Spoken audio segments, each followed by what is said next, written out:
ప్రార్థన వేరు, మొరపెట్టు. ప్రార్థన కాసేపు చేస్తావు, లేదా ఒక పావుగంట చేస్తావు, లేకపోతే ఒక గంట చేస్తావు. మొరంటే మొరంటే మీకు అర్థమైందా? ఒక పిల్లని కొట్టావనుకోండి, వాడు అట్లా ఏడుస్తాడు. నువ్వు మళ్ళా వాడిని లాలించేదాకా వాడిని ప్రేమించి హక్కును దగ్గర తీసుకొని లేదులే పొరపడ్డాకు అని వాడిని మనం దువ్విందాక, వాళ్ళకి ఏదన్నా ఆహారం మరలా మంచి తినేది ఏదన్నా పెట్టిందాక వాడు ఏడుస్తూనే ఉంటాడు. అట్లాగా కష్టం వచ్చినప్పుడు, వాడు బాధించినప్పుడు, ఒక దెబ్బ కొట్టినప్పుడు వాళ్ళు ఎలా ఏడుస్తాడో, మొరంటే దేవుడు వినేంత వరకు చేసి ఆగకుండా చేసే ప్రార్థనను మొర. ఆగకుండా చేయాలి. అయ్యా ఒక టాపికే తీసుకోవాలి. ఇలా ఆహారం లేదనుకున్నాం, ఆ పిల్లలకు ఆహారం లేదు, ఆహారం అంటే ఇచ్చిన దాకా మొరపెట్టింది దేవునికి స్తోత్రం. దానిని మొర అంటారు, ఇచ్చేంత వరకు. దానికి ఉదాహరణ బైబిల్ గ్రంథంలో ఒక మాట, లూకా సువార్తలో భక్తుడు చెప్తాడు, పరిశుద్ధాత్ముడు ఏమంటాడంటే, ఒక విధవరాలు ఉందంట. ఆ విధవరాలంట నాకు ప్రతివాదికి న్యాయం తీర్చమని ఒక న్యాయాధిపతి దగ్గరికి వెళ్తుందంట రోజు. అర్థమైందమ్మా? ఒక అధికారి దగ్గరికి వెళ్ళి అడుగుతూ ఉంది, అయ్యా నాకు నా ప్రతివాదికి కొంచెం తగాదా ఉందయ్యా, న్యాయం తీర్చయ్యా అని అడుగుతుందంట. సరేలే అంటున్నాడు. సరే మళ్ళా వస్తాలే, తీరుస్తాలే అంటున్నాడంట. వెళ్ళిపోతూ ఉంది. మరలా మరుసటి రోజు వస్తుంది, మరలా అడుగుతూ ఉంది. మరలా అతను సరే పోదామని అంటున్నాడు, ఆలస్యం చేస్తున్నాడు. అయినా ఆ విధవరాలు విడిచిపెట్టకుండా ఆయన దగ్గరికి వెళ్ళి పదే గోజాడుతూ ఉన్నట్ట, మొరపెడుతాం, అయ్యా నాకు న్యాయం తెచ్చే, నాకు న్యాయం తెచ్చే. దాఖలో వస్తూ ఉంటేనంట ఆయన ఒకరోజు అనుకున్నాడంట, మేము పదే నేను ఆలస్యం చేస్తున్నా, మరలా వచ్చి అడుగుతుంది కదా, మరలా అడుగుతుంది కదా, పదే అడుగుతుంది కదా, ప్రతిదినం వచ్చి అడుగుతుంది కదా, ఇక లాభం లేదు ఏమని విధవరాలను పంపించాలనుకొని సరే న్యాయం తీరుస్తాను అనుకున్నాడంట. దేవునికి స్తోత్రం. ఏమనుకున్నాడా? న్యాయం తీర్చాడంట. దాని గురించి పరిశుద్ధాత్ముడు ఏమంటాడంటే, అన్యాయాధిపతి అయినా న్యాయాధిపతి ఆమెకు న్యాయం తీర్చాడు. మరి దేవుడు అన్యాయస్తుడా? కాబట్టి నేను న్యాయంగా త్వరగా తీరుస్తాను అనుకొని అలా దానికి ఉదాహరణ చెప్తున్నాడు అనమాట. అన్యాయాధిపతి అని న్యాయాధిపతి న్యాయం తీర్చాడు కదా, నేను కూడా నా పిల్లలు దివారాత్రులు మొరపెట్టుకుంటే నేను ఎందుకు న్యాయం తీర్చునని మాట్లాడుతున్నాను. దేవుని స్తోత్రం చెప్పండి. హల్లెలూయా. ఆ మాట చదువుతాను, ఒకసారి చూద్దాం. 18 లూకా సువార్త 18 అధ్యాయం 6వ వచనం.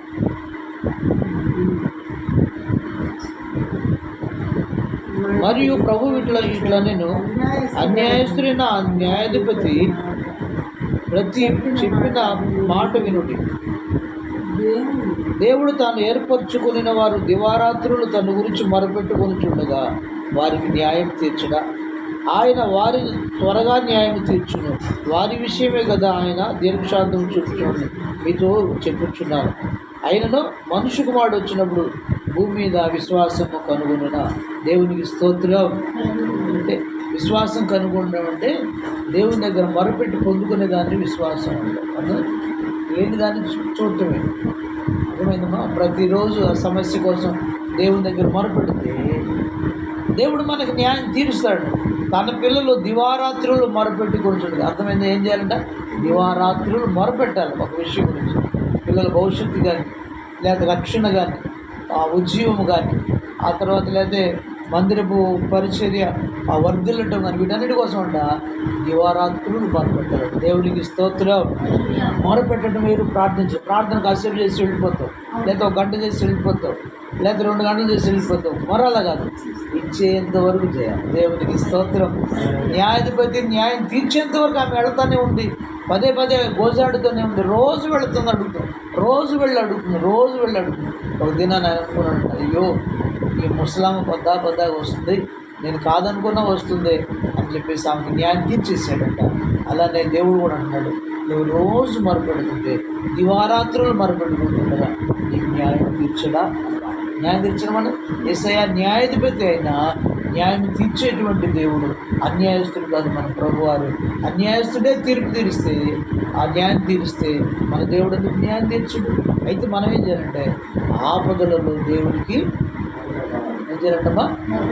ఆపదలలో దేవుడు మొరపెడితే దేవుడు అన్నాడు మనల్ని ఆయన విడిపిస్తాడంట. దేవునికి స్తోత్రం కలుగుతుందాక. మొరాలకిస్తాను ఆపత్కాలంలో మొరపెట్టగా నేను అంటున్నాడు కదా, నేను ఉత్తరం ఇస్తానన్నాడు. ఇర్మియా గ్రంథంలో ఆ మాటలు ఉన్నాయి. ఇర్మియా గ్రంథంలో అంటాడు 33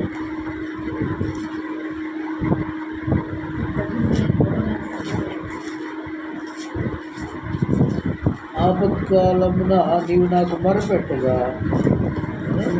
33:3 నాకు మొరపెట్టుము, నేను నీకు ఉత్తరం ఇచ్చేది.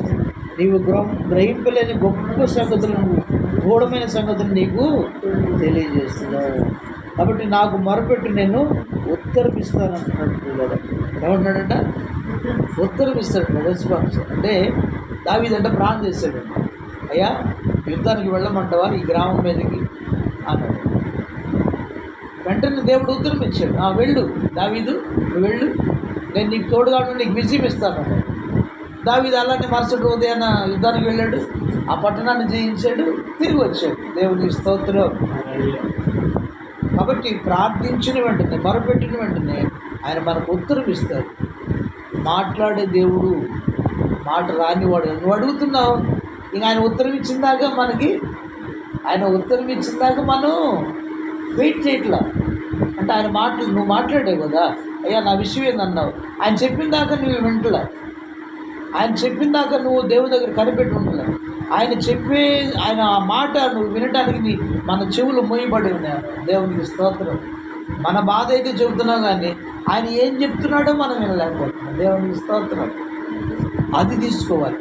ఆయన చెప్పేంత వరకు మాట్లాడే దేవుడు కాబట్టి, నువ్వు మొరపెట్టినప్పుడు ఉత్తరం ఇచ్చే దేవుడు కాబట్టి, ఆయన ఉత్తరం ఇచ్చిన దాకా నువ్వు మౌనంగా కూర్చోవాలి. స్తుతిస్తావు. నేను అడిగాను కదయ్యా ఈ విషయం ఏందయ్యా అని చెప్పేసి నువ్వు మౌనంగా స్తుతిస్తూ ఉంటే వాట్ చెప్తాడు. దేవునికి స్తోత్రం. ఏంటి నేను వెళ్ళమంటున్నానా, ఇస్తానా, ఇవనా, ఏదో ఒకటి చెప్పేస్తాడు.